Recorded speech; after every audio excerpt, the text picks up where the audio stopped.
Vous êtes sur Tout TV Africa, bienvenue dans Gatingo. Nous démarrons ce bulletin d'information avec le Sénégal. Ce 8 mars 2023, l'opposant sénégalais Ousmane Sonko a été condamné à 6 mois de prison avec sursis pour diffamation et injure publique.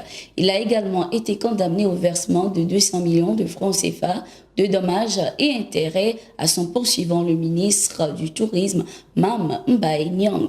Ousmane Sonko avait déjà été condamné en première instance à 2 mois de prison avec sursis et 200 millions de dommages et intérêts en mars. Le procès s'est tenu en absence de l'opposant qui avait annoncé ce dimanche 7 mai qu'il ne répondrait plus aux convocations des juges sans garantie pour sa sécurité. Il a notamment évoqué les différents incidents survenus lors de ses déplacements au tribunal. Le leader du PASTEF avait convoqué une session du conseil municipal de sa ville à Casamance, au sud du pays, le même jour et à la même heure que son procès où plusieurs personnes s'étaient rassemblées pour le soutenir. Selon le code électoral sénégalais, ce verdict pourrait le rendre inéligible pour l'élection présidentielle de février 2024. Ce procès en appel se passe dans un contexte de tension entre le régime du président Macky Sall et Ousmane Sonko qui attend également un autre procès le 16 mai prochain dans une affaire de viol présumé dont l'accuse une ex-employée d'un salon de massage à Dakar.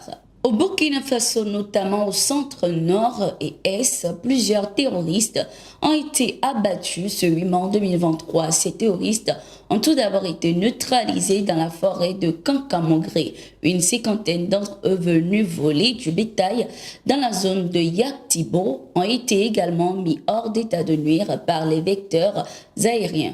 Selon les informations, de nombreuses autres frappes aériennes ont eu lieu dans plusieurs zones et des combats au sol ont opposé les terroristes aux unités combattantes, permettant d'abattre un nombre important de terroristes. Ce 8 mai 2023, Lu Shan, l'ambassadeur de la République populaire de la Chine au Burkina Faso, a rencontré la ministre des Affaires étrangères du Burkina, Olivia Rwamba. Ceci dans le but de réaffirmer le soutien de son pays au Burkina.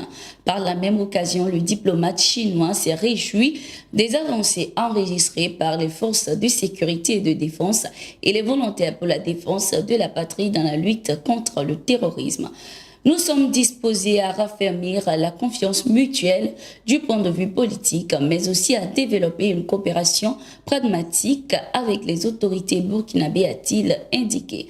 Olivia Rwamba, de son côté, a salué la coopération militaire entre les deux nations. Toujours dans le cadre du renforcement de la coopération entre le Burkina et ses partenaires, l'ambassadeur de la Fédération de la Russie au Burkina Faso, Alexei Saltykov, était chez Olivia Rwamba, la ministre des Affaires étrangères, de la coopération régionale et des Burkinabés de l'extérieur. Il était question lors de cette rencontre d'échanger sur des dossiers d'actualité, en particulier sur le volet défense et sécurité.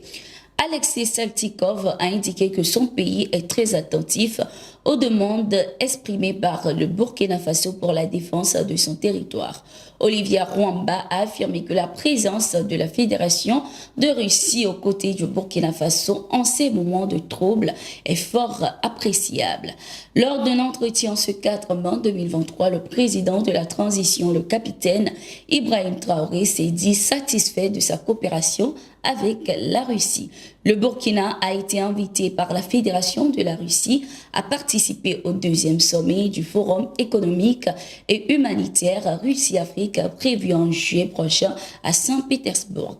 Quelques jours après l'annonce de la date du référendum constitutionnel au Mali, quelques partis politiques de l'opposition, regroupements politiques et organisations de la société civile ont décidé de saisir la justice pour son annulation. Selon ses opposants, le président de la transition malienne, le colonel Assimi Goïta, a violé la constitution en vigueur et la charte de la transition en initiant des modifications constitutionnelles sans mandat approprié.